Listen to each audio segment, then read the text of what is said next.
হঠাৎ করে শহরের সব নামী ধনী পরিবারের মেয়েদের ডেকে পাঠালেন প্রত্যেকের জিনিস। তিনি ঘোষণা করলেন, আজ যে আমার ছেলের সন্তান ধারণ করতে পারবে সে পাবে বিশাল পুরস্কার। এই কথা শুনেই সব ধনী মেয়েরা হুড়োহুড়ি করে বিলাসবহুল প্রাসাদের ভেতরে ঢুকে পড়ল। ঠিক তখনই মহিলার চোখ পড়ল এক খাবার ডেলিভারি করা মেয়ের দিকে। তিনি তাকেও জিজ্ঞেস করলেন, তুমিও কি চেষ্টা করতে চাও? কিন্তু তখনই এক ধনী কন্যা ব্যঙ্গ করে বলল, ও তো দেউলিয়া ধনী পরিবারের মেয়ে, তার মা 10 বছরে 20টার বেশি সন্তান জন্ম দিয়ে সব সম্পদ শেষ করে ফেলেছে। কিন্তু আশ্চর্যের বিষয়, মহিলা একটুও বিরক্ত হলেন না, বরং বললেন, এমন বউ থাকলে আমাকে অনেক নাতি দিতে পারত। ঠিক তখনই দৌড়ে এলো এক মেয়ে।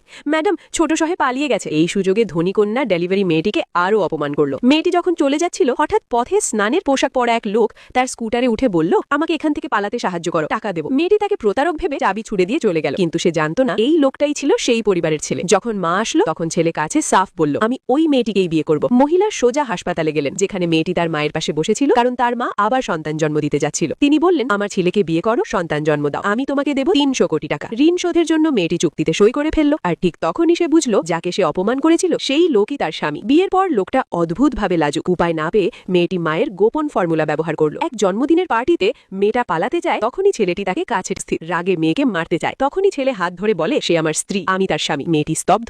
ওই রাতে তারা একসাথে বাড়ি ফেরার সময় কাছাকাছি চলে আসে। আর শেষে মেয়েটি বুঝতে পারে সুখবর আসছে। নিচে নেমে ধীরে বলে, মা,